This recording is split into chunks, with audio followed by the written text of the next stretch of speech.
Welcome back to the Artie Lange Show. I have to complain about John Ritchie at this point. I have to. You've got to get over here. Yeah, I know. I mean, it's insane. I The lack of professionalism. They were like... With every guest, he talks to the guest like he chats up every guest. I've never seen it. He chats up every single guest. like he'll talk to the third guitarist in the band. Like, wow, where'd you get that guitar? Yeah. And he's a smart guy, but he talks like a stoner. Who, the guitarist? Yeah, no, The third guitarist? Oh, right. Yeah. And then, like, we start the show, and he's over there talking, getting. How many? Do you have every guest number? We were just doing. It was my fault. With John. No, we were just doing the live look-in. I can't. You've got. David, we got to cut it off earlier. David Allen Basche is here, by the way. Just to save time, David. Yeah. Just give John your number now. Yeah. Oh, good. Because he'll be asking for it after. Yeah, he was chatting me up as soon as I walked in. He gets every guest number, and then he doesn't. He's not here.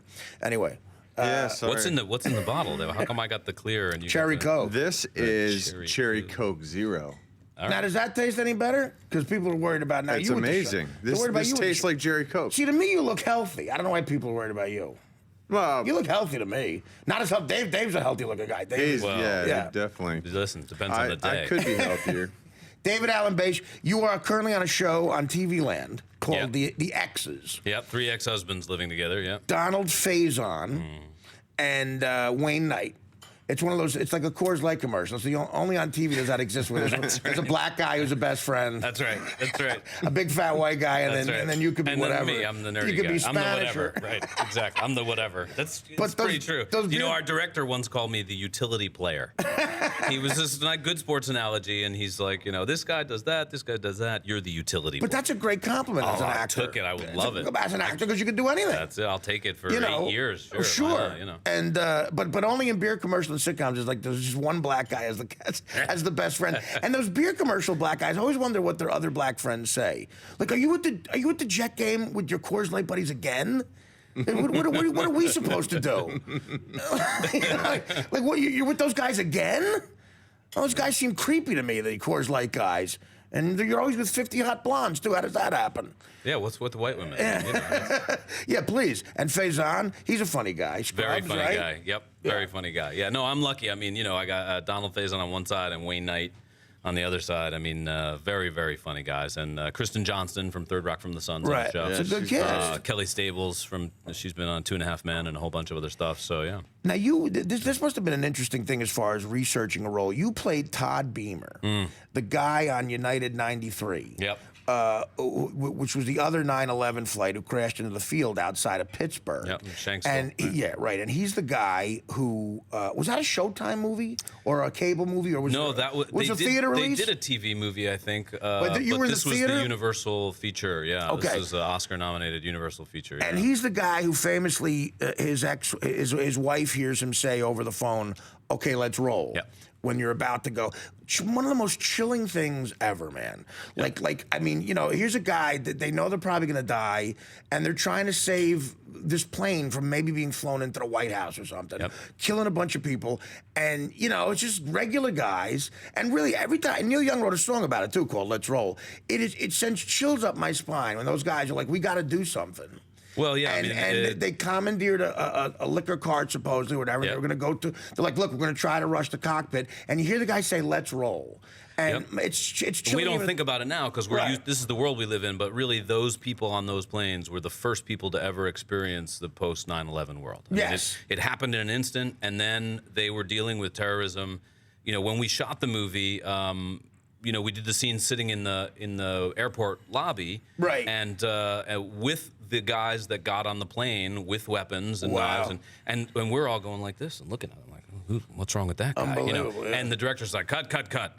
You wouldn't think twice. Right. You see that guy, there's no racial profiling. You wouldn't have thought twice about it. You wouldn't look at anybody. Well, some people were like that. There hadn't been a hijacking in 25 years. Some people were like that in the pre-9/11 world, but it's unfortunate because a lot of them were probably bigots. But in this case, they were right. Yeah. In this case, they were right. And you can't live like that. It's terrible to live like that. But what are you going to do? Well, it was a fascinating process. I mean, we shot the film in London. Paul Greengrass was the director. He's done, Bourne movies and everything else, but he's a BBC documentarian, so he wanted to be the real deal. and he wasn't interested in glorifying it or anything. Right. And there was no script. There was just an outline of what we knew was said, what he found out from the black box, from the FBI and the TSA, and everything that was said, including Let's Roll. And then we pieced it together with a timeline with aeronautics experts about what level the plane was at and how did it actually turn. We know it turned over on its back and it landed in the field on its nose. And so it was. Oh, it did. It actually turned over. Yeah. So, and that was when we shot that part of the film. The 4 or 5 of us that made it up to the cockpit. The cockpit was on a separate rig, 40 feet in the air.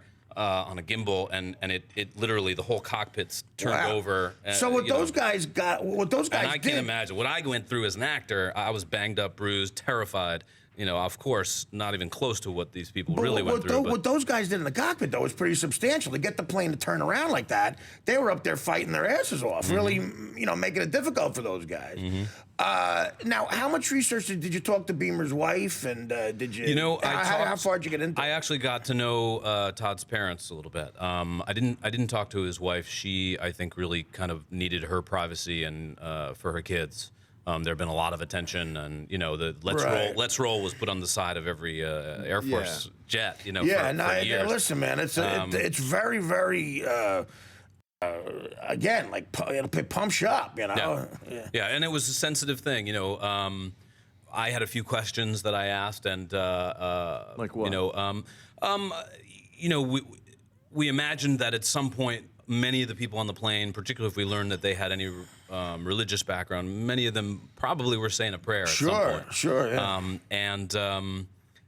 I was curious. Well, what might that have been like for Todd? What was there anything? Was he a religious guy at all? Yeah, and could become one. If you saw someone, if you were trying to portray someone, if you saw them in church or in their place of worship, did they do the same thing every time? Was there something?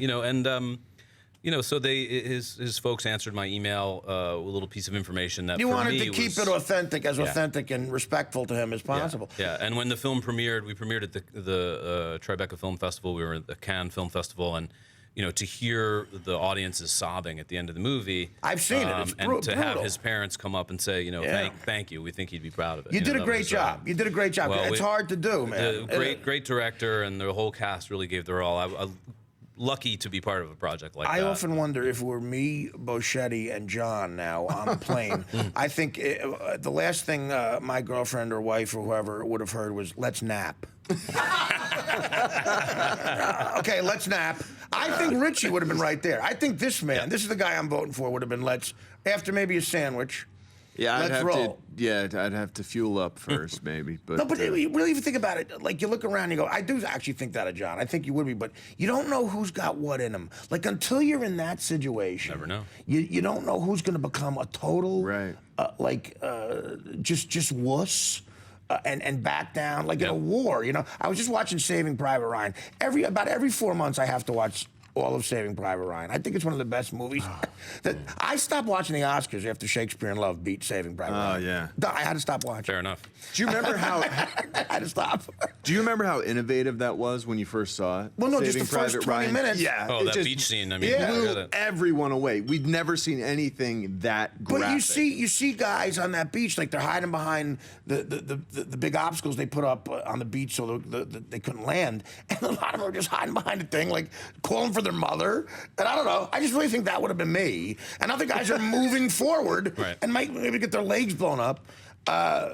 It's a lot of responsibility playing a guy like that. Yep. So it's like, did you go through a lot of auditions for that? Yeah, there were a lot of auditions, and it was. I actually had a lot of trouble flying for about a year after that. I mean, after we made the movie, the first flight back from London, I was in a lot of trouble, and the flight attendant said, before we even got off the tarmac, she said, she brought me a double scotch. She's like, drink this. I don't know what's going on. Flying's weird anyway. Every time I think about it, I've flown 1,000,000 times in my life. I've crisscrossed this country. I've been all over the place for work. It doesn't make any sense. And we shoot our show in L.A. Yeah. And I live in New York. I live in Harlem with my wife and my daughter, so I fly back. If they can't come out, I fly back every weekend. Right. My wife's on a show here that shoots in New York called Orange is the New Black on Netflix.